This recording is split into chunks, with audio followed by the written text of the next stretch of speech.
On camera, Laura Ingraham became one of Fox News' most powerful and polarizing voices, unapologetic, combative, and influential.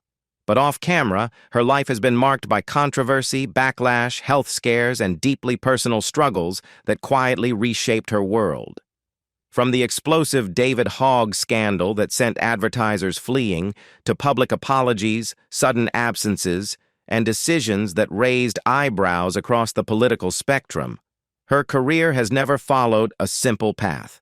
And beyond the headlines, there are chapters rarely discussed, battles she didn't choose, sacrifices she made in silence, and consequences that lingered long after the cameras stopped rolling.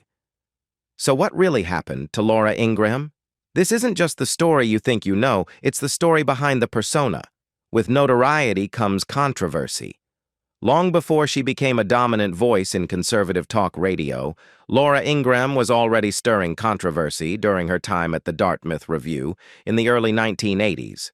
According to the New York Times, Ingraham approved a decision to have a reporter secretly record a meeting of the Campus Gay Students Association, later publishing excerpts of the transcript that identified two group officials.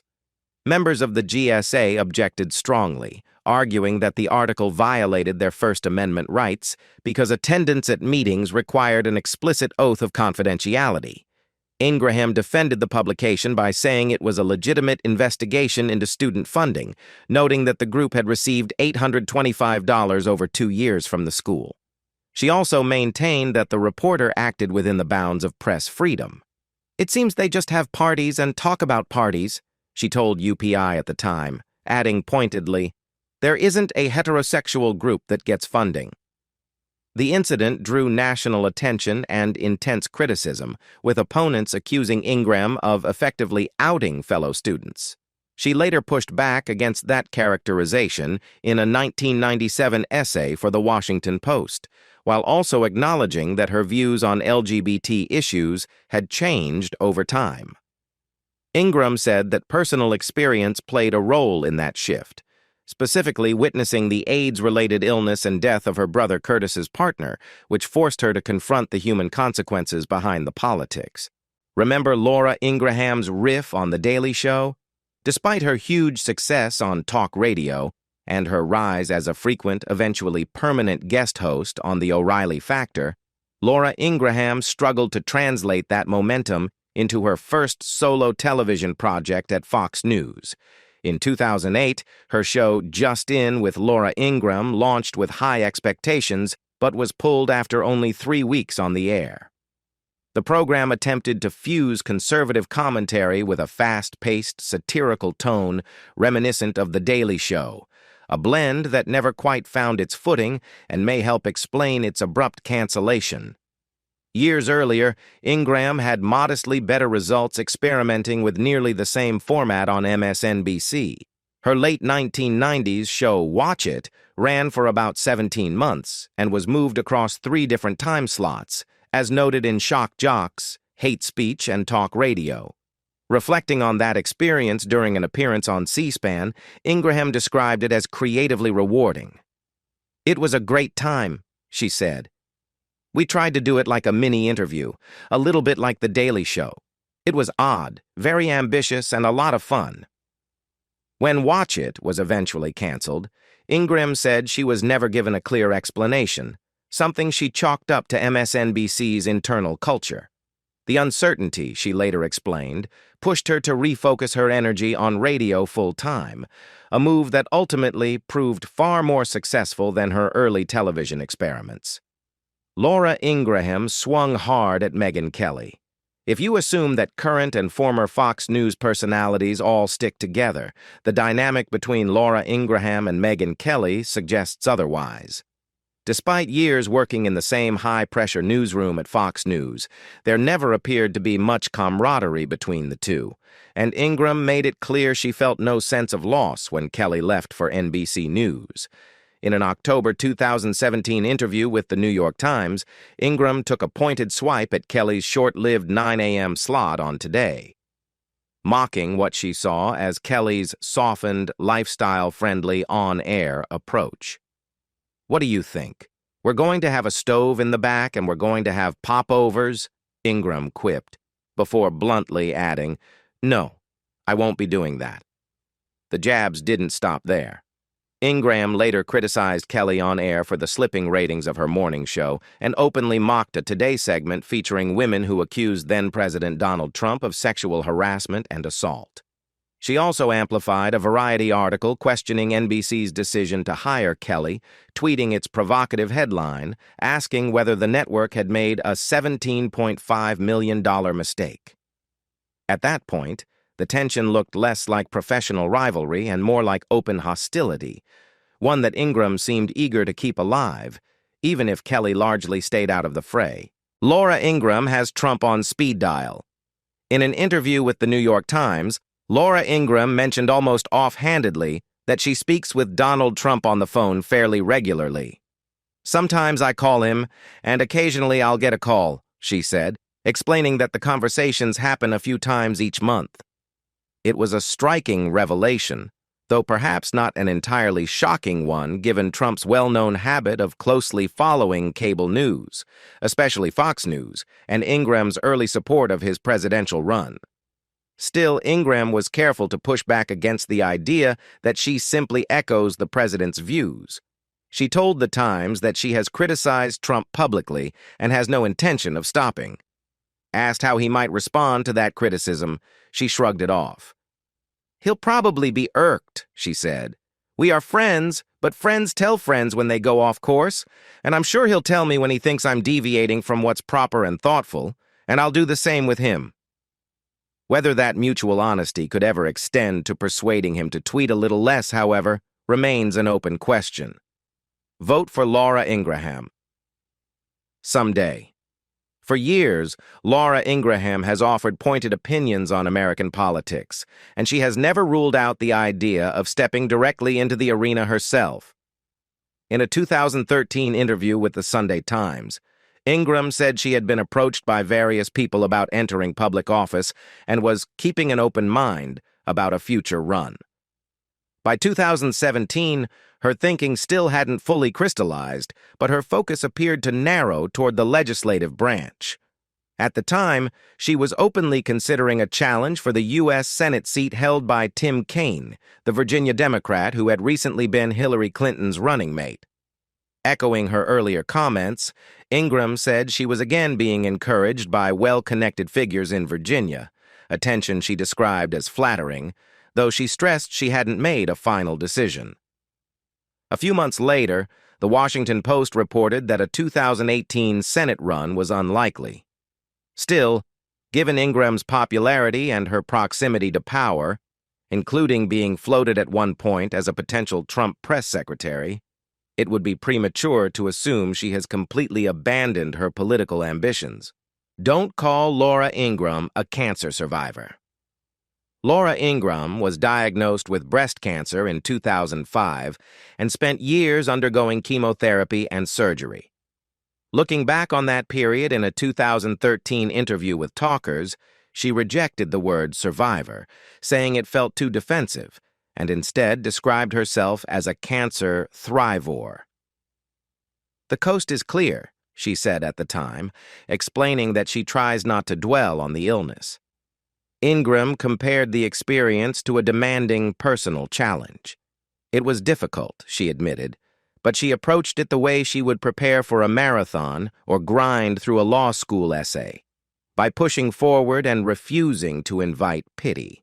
She later poured that experience into her 2007 book, Power to the People.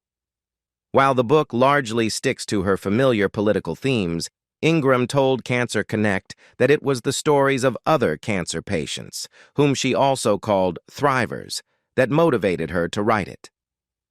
When asked what advice she would give to people facing a cancer diagnosis, Ingraham framed it as another hard but temporary test. "It shouldn't be the defining characteristic of your life," she said. "It's something you have to get through and keep moving forward." She added that faith played a crucial role for her, urging others to ask God for help, because, as she put it, no one gets through it alone. Laura Ingraham adopted kids along with a passionate cause. Laura Ingraham launched the Adopt a New Attitude project after Russia imposed a sweeping ban in 2012 that halted all adoptions to the United States. The move, widely seen as retaliation for U.S. economic sanctions, abruptly froze more than 300 adoptions that were already in progress, leaving many families and children in limbo. Ingraham, who has adopted 3 children herself, 2 boys from Russia and a girl from Guatemala, said the issue became personal only after she became a parent. Speaking with the Free Beacon, she referred to adopted children as little angels who need us, and said she hoped the project would help people understand the profound value of adoption.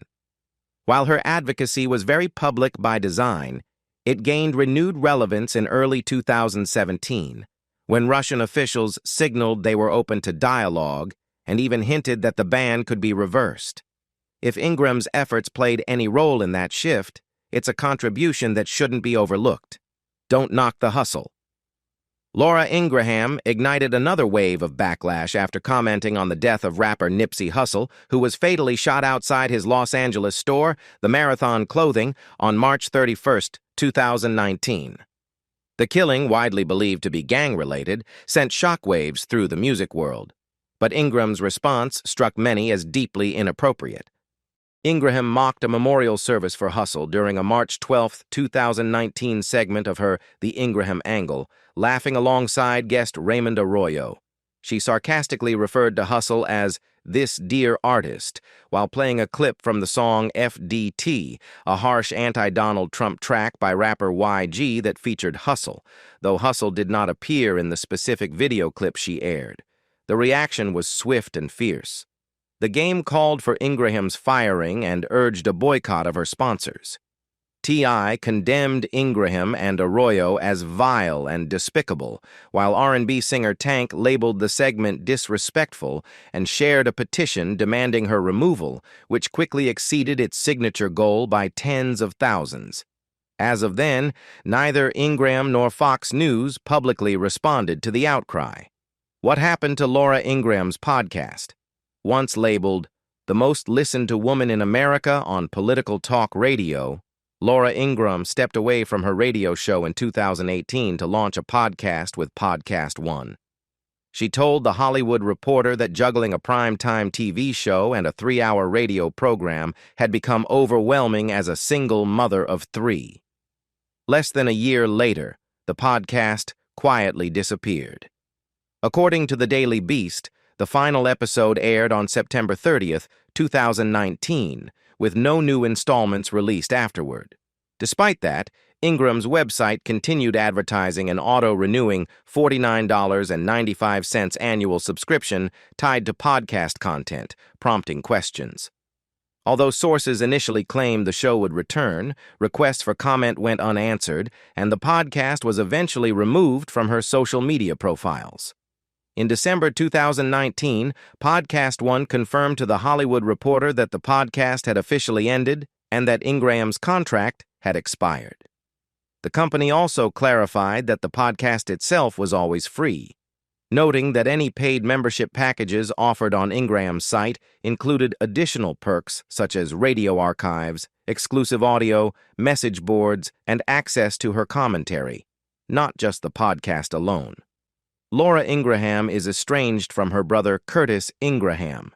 It appears that Laura Ingraham never fully repaired her relationship with her brother, Curtis Ingraham. In a September 2018 interview with the Daily Beast, Curtis didn't hold back, calling his sister a monster and saying that while she was intelligent and articulate, her emotional heart felt absent. He also compared her to their father, whom he has publicly described as racist, anti-Semitic, and homophobic. The rift widened after Laura mocked David Hogg on social media, prompting Curtis to urge advertisers to abandon the Ingraham Angle. In a now-deleted tweet, he said her repeated remarks made him question her humanity and criticized sponsors for continuing their support. The controversy became one of Fox News' most high-profile scandals. Laura later told NBC News she was shocked and saddened by her brother's comments, but said she still missed him deeply. Whether the siblings will ever reconcile remains uncertain. Laura Ingraham and Dinesh D'Souza called off their engagement. Laura Ingraham's romantic life during her Dartmouth years also ended on a sour note. While working at the Dartmouth Review, she became involved with fellow conservative writer Dinesh D'Souza. The relationship reportedly grew serious enough that D'Souza proposed, but the two never followed through with marriage. Despite the breakup, their relationship later settled into a lasting friendship. In 2014, Laura Ingraham publicly defended D'Souza after he pleaded guilty to violating federal campaign finance laws, calling him one of the finest human beings she had ever known and urging the judge to impose probation instead of prison. He ultimately received 5 years probation and in 2018 was fully pardoned by Donald Trump. Laura Ingraham went through another broken engagement on the heels of her cancer diagnosis. As if battling breast cancer weren't enough, Laura Ingraham also ended her engagement to James V. Reyes shortly after surgery. In a post on her website at the time, she thanked friends and family for their support and even joked about Reyes, quipping that if he thought he could avoid marrying her because of this little blip, he was sadly mistaken. In the end, that's exactly what happened. Still, Ingraham later insisted there was no bitterness. Speaking on C-SPAN in December 2005, she said the split was for the best, describing Reyes as a good person and adding that she cared deeply for his family. In short, she said, they were both fine moving on. Taken together, Laura Ingraham's story is far more layered than her on-air persona suggests, marked by ambition, controversy, resilience, and deeply personal struggles that played out alongside her rise at Fox News. From career pivots and public feuds to health battles and fractured family ties, her path has rarely been simple or predictable. So what do you think truly defines Laura Ingraham? Her influence, her controversies, or the moments behind the microphone we rarely see?